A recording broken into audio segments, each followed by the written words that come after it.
June 6, 1944, 0512 hours, near Saint-Lô, Normandy, France. The low rumble was supposed to be distant thunder. At least, that's what Corporal Franz Keller of the 352nd Infantry Division thought as he pressed his ear against the damp bunker wall. But within seconds, the vibration grew until the earth itself began to tremble. He rushed outside, scanning the early dawn sky. What he saw didn't look real. Hundreds of aircraft, their wings glinting in the faint light, stretched across the horizon in perfect formation. Bombers, fighters, transports, so many that the morning sun seemed to disappear behind a wall of steel. Keller whispered to the man beside him, "Mein Gott, it never ends." For years, German soldiers had fought under the proud shadow of the Luftwaffe.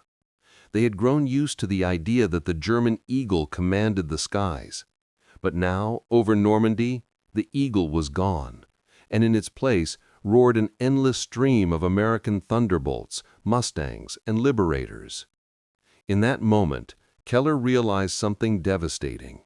No matter how bravely the German army fought on the ground, the skies no longer belonged to them. And without the skies, there could be no victory. This is the story of how German soldiers witnessed America's relentless air power over Normandy, and why many of them quietly admitted the war was already lost. Normandy, in the spring of 1944, was supposed to be a fortress.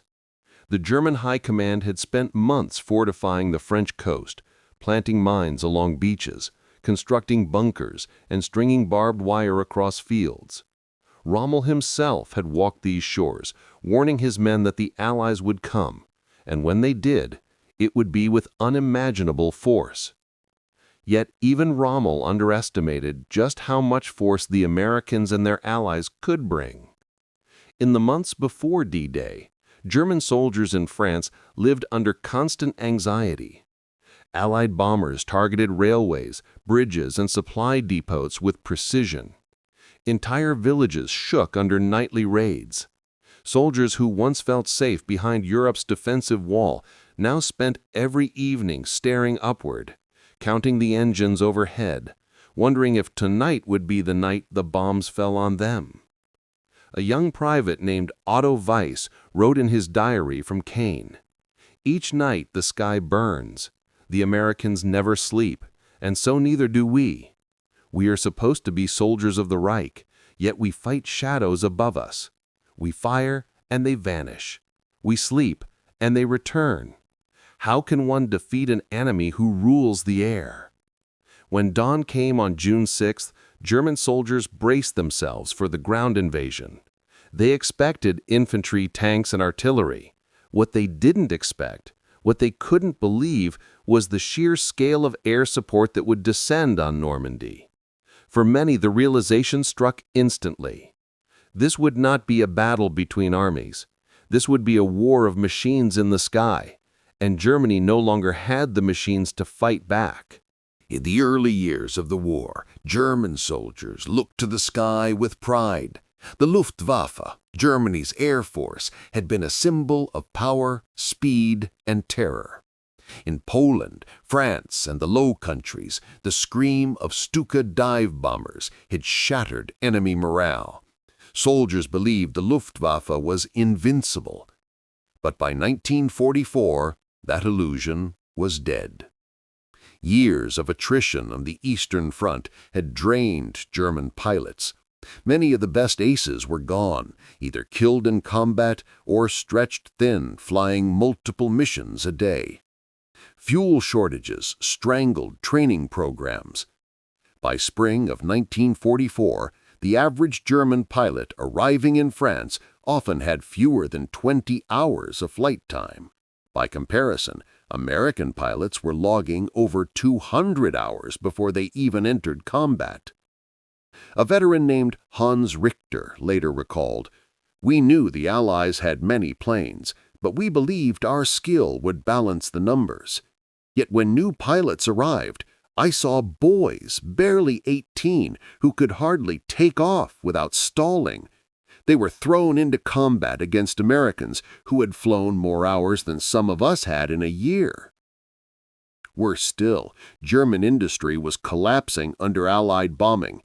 Aircraft factories in Hamburg, Bremen, and the Ruhr were hit again and again. The planes that did roll off assembly lines lacked fuel, spare parts, and experienced mechanics. By June 1944, German infantry divisions in Normandy received a grim briefing. Do not expect air support. What once had been a routine reassurance, the Luftwaffe is above us, was now a bitter joke whispered in trenches. And then came the invasion. Across the Channel, the United States had prepared something Germany could barely comprehend. In the months leading to D-Day, the Allies assembled the largest air armada in human history. Over 11,000 aircraft stood ready for the invasion. Fighters, bombers, transport planes, reconnaissance craft, each had a role, each had a mission. The Americans had learned a painful lesson in North Africa and Italy. Ground troops could not advance without control of the skies. So in Normandy, they resolved to leave nothing to chance. On the morning of June 6th, the first wave struck. C-47 transports thundered overhead, dropping thousands of paratroopers into fields behind enemy lines. At the same time, B-26 Marauders and B-17 Flying Fortresses bombed coastal defenses. And as the sun rose higher, swarms of P-51 Mustangs and P-47 Thunderbolts patrolled the skies, hunting for any trace of the Luftwaffe. A German soldier named Wilhelm Hahn, stationed near Carentan, described the experience. When the first planes passed, we thought surely this is the attack and it will end in minutes. But they kept coming. For 1 hour, 2 hours. By midday, they were still overhead. Bombers, fighters, transports, it was endless. We fired our rifles at them in desperation, like peasants shooting at birds. The sky was no longer sky, it was machines. American air strategy was merciless. Fighters strafed German convoys trying to move reinforcements towards the beaches. Bombers destroyed bridges over the Saône and Loire, isolating German units. Jabos, fighter bombers, attacked tanks hiding in orchards and hedgerows. Even German headquarters dug into farmhouses found themselves under precision attack. By the second day, German commanders realized they could no longer move troops in daylight. Columns that tried were annihilated from above. Soldiers learned to scatter, to hide in woods, to march only at night.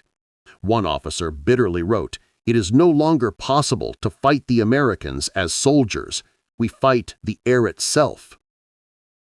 From men on the ground, the effect was devastating. Every engine rumble above brought fear. Every shadow across a field sent soldiers running for cover. And the worst part, there was no end. Unlike artillery barrages, which eventually stopped, the Americans could rotate squadrons, refuel, reload, and return. The Germans soon gave it a name: the Endless Air War. June 6, 1944, Omaha Beach, Normandy. Unteroffizier Karl Brenner of the 716th Infantry Division had manned his position since dawn.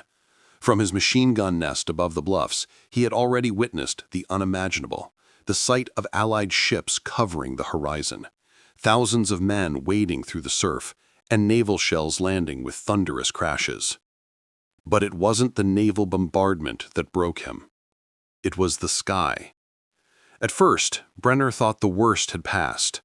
After hours of shelling, he lifted his head, coughing from the smoke. Then he heard it, the rising growl of engines. Looking up, he saw American P-47 Thunderbolts diving straight at the cliffs. Rockets streaked, bombs dropped, and explosions shook the ground all over again. Brenner later recalled, The earth itself seemed to turn against us. We had survived the artillery, but then the planes came. They strafed every trench, every road. We could not move, not even raise our heads. The sky belonged to the Americans. We were trapped like animals. Similar accounts echoed across the beaches. At Utah, Gold, Juneau, and Sword, German soldiers reported the same helplessness. Infantrymen tried firing rifles into the air. Machine gunners sprayed futile bursts, and flak crews worked their cannons until ammunition ran dry. Nothing seemed to slow the tide. For those on the ground, every moment carried terror. Soldiers who had once marched proudly across Europe now crawled through mud, praying not to be spotted from above. One diary entry from a German private at Omaha read, quote, "I saw comrades run to deliver messages, and then they were gone, cut apart by fire from the sky. Even our officers hid in cellars. It was not war, it was slaughter."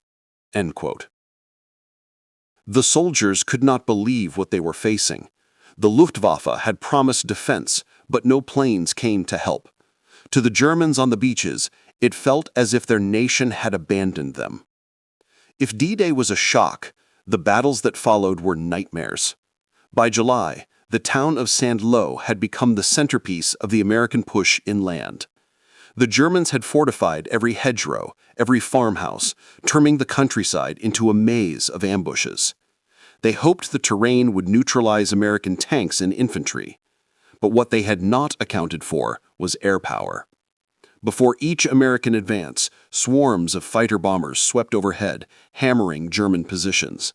Tanks hidden under camouflage nets were blown apart by rockets.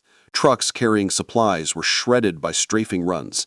Even German artillery batteries, once feared for their power, were silenced before they could fire more than a few rounds. A survivor of the 352nd Infantry Division later confessed, quote, "We dug in, we prepared traps, we laid our ambushes, but when the Americans wanted to move, their planes cleared the way. By the time their infantry arrived, half of us were already dead or wounded." End quote. Then came Operation Cobra, the American breakout in late July. On July 25, 1944, nearly 3,000 Allied bombers dropped over 4,000 tons of bombs on German lines near Saint-Lô. The sky turned black with smoke, the earth shook for miles, and entire divisions were obliterated in minutes. Survivors staggered through craters, deafened and broken. One German soldier described the scene, quote, "The bombing did not stop. It rolled like waves, each louder than the last. Men screamed for their mothers. Officers shouted orders no one could hear. When it was over, we were no longer soldiers. We were corpses walking." End quote. The devastation opened the way for American armor to pour through. Within days, German lines collapsed. The retreat turned into a disaster at the Falaise Pocket. Surrounded and bombarded, German troops tried desperately to escape east. Roads jammed with horse-drawn wagons, trucks, and tanks. But the sky was merciless. P-47 Thunderbolts swooped down again and again, tearing apart convoys. Survivors recalled entire columns annihilated in minutes, bodies, horses, and vehicles littering the roads. A Wehrmacht captain later admitted, quote, "We could not move, we could not fight, we were hunted from the air. It was no longer war, it was extermination." End quote. By the time the pocket closed in mid-August, over 50,000 German soldiers were killed or captured.